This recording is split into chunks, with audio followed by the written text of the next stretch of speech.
Welcome dear students, welcome back. बहुत दिनों के बाद में हम वीडियो बना रहे हैं। आज इस वीडियो के थ्रू जो है वो हम हमारे आगे का टॉपिक लेने वाले हैं। आगे का जो टॉपिक है it is related to our blood and blood group. ठीक है, नाउ हमने हमारे लास्ट कुछ वीडियोस में एंटीजन एंटीबॉडीज़ के बारे में पढ़ा था। As we are seeing about our immune system, हम हमारे इम्यून सिस्टम के बारे में बात कर रहे हैं। तो जो भी इम्यून सिस्टम है इसमें एंटीजन एंटीबॉडी का बहुत ही इंपॉर्टेंट रोल होता है। दोनों का जो कॉम्प्लेक्स फॉर्मेशन है, दोनों का जो इंटरैक्शन है, उसके ऊपर हमारा पूरा इम्यून सिस्टम डिपेंड करता है। ठीक है, तो अब यहाँ पे हमने जो है वो एक देखा था कि एंटीजन प्रेजेंटिंग सेल्स, बहुत सारे ऐसे सेल्स होते हैं जो एंटीजन को अपने सरफेस के ऊपर रख लेते हैं। उसी तरह से ब्लड ग्रुप या हमारा जो ब्लड सेल्स होते हैं जिन्हें हम आरबीसीज कहते हैं, उनके सरफेस के ऊपर भी जो है वो एंटीजन्स होते हैं which are representing our blood groups. आपको पता है कि हर किसी का ब्लड ग्रुप जो है वो डिफरेंट होता है।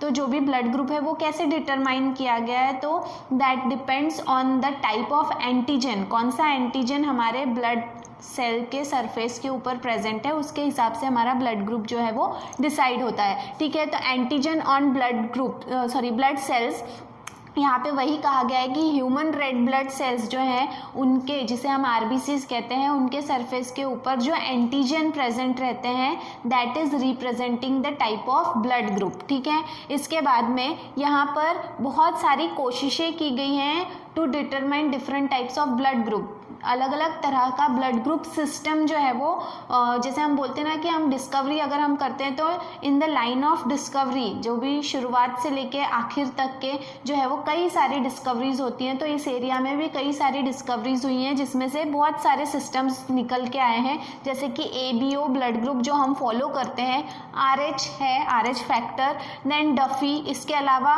Kid, Lewis P, MNS, Bombay blood group etcetera. तो ऐसे बहुत सारे ब्लड ग्रुप सिस्टम्स हैं in the line of discovery of blood group, ये डिस्कवर हुए हैं। लेकिन इनमें से हम जो फॉलो करते हैं वो है ABO and RH blood group. ये जो है वर्ल्ड वाइड यही ब्लड ग्रुप्स जो हैं वो फॉलो किए जाते हैं। ठीक है, तो अब हमको ABO ब्लड ग्रुप के बारे में ही देखना है, रेस्ट ऑफ ऑल हम नहीं देखने वाले हैं। देन ABO ब्लड ग्रुप जो है ये सबसे पहले A, B एंड O, हमें पता है 4 टाइप के ब्लड ग्रुप्स होते हैं, A, B, O and AB। लेकिन AB जो ब्लड ग्रुप है ये सबसे आखिर में बाद में डिस्कवर हुआ। सबसे पहले A, B एंड O ये 3 ही ब्लड ग्रुप डिस्कवर हुए थे और इन्हें डिस्कवर करने वाले जो थे उनका नाम है Karl Landsteiner in the year 1900। ठीक है, और फिर बाद में 1902 में उनके जो स्टूडेंट्स हैं, 2 स्टूडेंट्स थे, एक हैं डेकेस्टेलो और दूसरे हैं स्टर्ली। इन दोनों ने जो है वो AB ब्लड ग्रुप जो है वो बाद में डिस्कवर किया। ठीक है, अब ये ब्लड ग्रुप्स कैसे डिस्कवर किए, तो लैंडस्टेनर जो है ये जब ब्लड सेल्स को स्टडी कर रहे थे तो उन्होंने देखा कि ब्लड के जो सेल्स होते हैं उनके जो सरफेस है, उनका जो ऊपर का कवर है, उसके ऊपर में कुछ एंटीजन्स प्रेजेंट है। इन एंटीजन को क्या कहा गया है, देखो एंटीजन भी कहा गया और दूसरा नाम क्या है, एग्लूटिनोजेंस। ठीक है, आप एंटीजन भी बोल सकते हो या फिर एग्लूटिनोजेंस। एग्लूटिनोजेंस या फिर एग्लूटिनाइजेशन का मतलब होता है स्टॉप करना या फिर उसको वहीं पर इमूवेबल कर देना, उसकी मोबिलिटी जो है, उसकी मूवमेंट को रोक देना। ठीक है, तो ये जो भी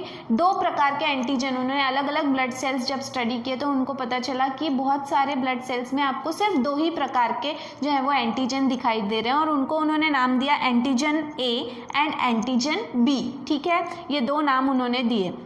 देन उसके बाद में उन्होंने ये भी देखा कि एंटीजन A जो है, ठीक है, ये एंटीजन A वाला जो आरबीसी है उसमें एक एंटीबॉडी भी प्रेजेंट है जिसको क्या कहा है उन्होंने, एंटीबॉडी और एग्लूटिनिन। ठीक है, ये एग्लूटिनिन जो है ये कौन सा है, तो अगर वो capital A, antigen capital A है तो उसमें जो है वो उन्होंने फिर अगर AA लेंगे तो वो समझ में नहीं आएगा, कंफ्यूज हो जाएगा, इसीलिए उन्होंने जो है फिर उस एंटीबॉडी का नाम जो है वो B रखा। ये आपको चार्ट जब हम पढ़ेंगे आपको समझ में आएगा।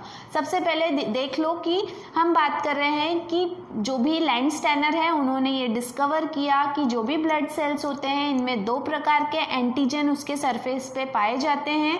हर एक सेल पे दोनों एंटीजन नहीं पाए जाते, किसी पे अगर एंटीजन A पाया जा रहा है तो किसी के ब्लड ग्रुप या ब्लड सेल में जो है वो एंटीजन बी पाया जाएगा, ठीक है।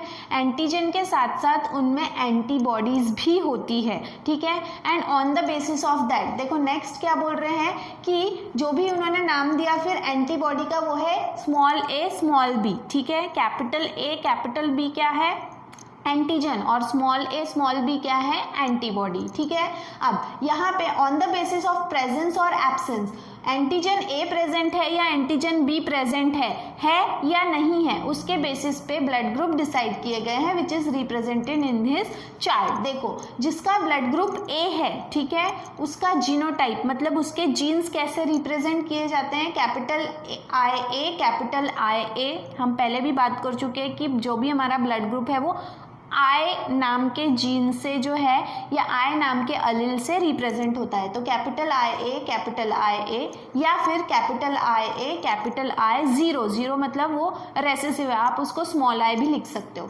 तो यहाँ पे जो है सरफेस के ऊपर कौन सा एंटीजन प्रेजेंट है, कैपिटल ए, ठीक है, इसीलिए हम उसको ब्लड ग्रुप ए कहेंगे। लेकिन जो एंटीबॉडी सेल में प्रेजेंट है वो क्या है, स्मॉल बी, जो अभी मैंने बताया कि यहाँ पे ए और बी की जोड़ी बनाई है, कैपिटल अगर ए है तो स्मॉल क्या रहेगा, बी, ठीक है।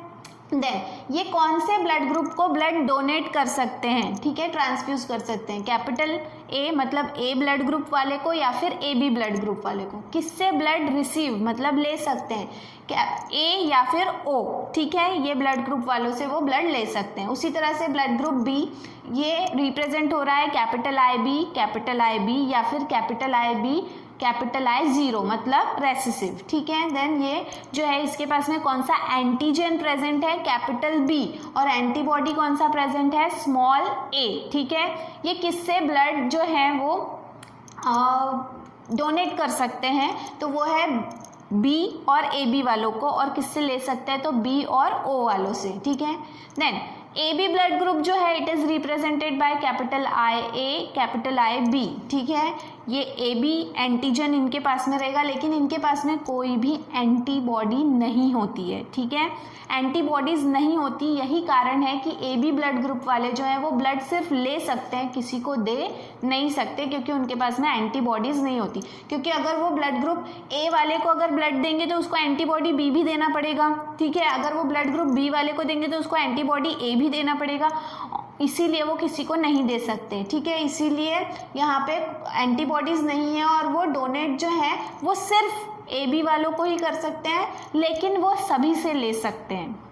क्यों सभी से ले सकते हैं, क्योंकि सबके पास में जो है वो एंटीजन ए भी है और एंटीजन बी भी है, ठीक है। देन इसके बाद में जो blood group O it is represented by capital I zero मतलब ये पूरा रेसेसिव ब्लड ग्रुप है, ठीक है। इसके पास में कोई भी एंटीजन नहीं, मतलब जिस ब्लड सेल के ऊपर में कोई भी एंटीजन नहीं है उसे क्या कहा जाता है, उसे ओ ब्लड ग्रुप कहा जाता है। उसके पास में दोनों एंटीबॉडीज मतलब उसमें एक क्षमता होती है कि वो ए भी बना सकता है, स्मॉल ए और स्मॉल बी एंटीबॉडी भी बना सकता है। यही कारण है कि ओ जो है इसे यूनिवर्सल डोनर कहा गया है, क्योंकि इसके पास में दोनों प्रकार की एंटीबॉडीज प्रेजेंट है, ठीक है। एंड यहाँ पे जो है वो एंटीजन लेकिन नहीं है कोई सा भी, ठीक है। और ये ब्लड ग्रुप जो है वो कौन से ब्लड को डोनेट कर सकता है, सारे ब्लड ग्रुप्स को डोनेट कर सकता है, लेकिन जब लेने की बारी आती है तो वो सिर्फ और सिर्फ ओ ब्लड ग्रुप वालों से ही ब्लड ले सकता है, क्योंकि बाकी जो ब्लड ग्रुप्स हैं उनके पास में एंटीजन्स हैं और ओ के पास में उसकी ज़रूरत नहीं है, ठीक है। तो इस तरह से जो है वो A B O and A B blood group जो है वो फॉर्म हुए, ठीक है।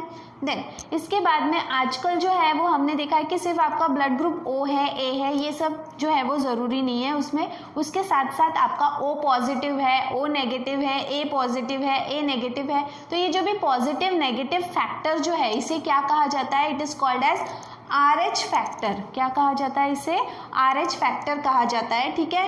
ये बहुत ही कॉम्प्लेक्स हम बोल सकते हैं ब्लड ग्रुप सिस्टम का एक बहुत ही कॉम्प्लेक्स चीज़ है, बहुत ही इंपॉर्टेंट चीज़ है, ठीक है। तो यहाँ पर एक्चुअली ये RH फैक्टर जो है ये एक एंटीजेनिक प्रोटीन है, ठीक है, जो आपको अगेन कहाँ पे दिखाई देगा, ब्लड सरफेस के ऊपर, जो भी RBCs है उसके सरफेस के ऊपर, ठीक है। ये भी सबसे पहले जिन्होंने डिस्कवर किया वो लैंडस्टेनर ही थे और उनके साथ में उनके कोवर्कर, उनके फ्रेंड थे जिसका नाम है वार्नर इन द ईयर 1940। मतलब RH फैक्टर बहुत बाद में जो है वो डिस्कवर हुआ।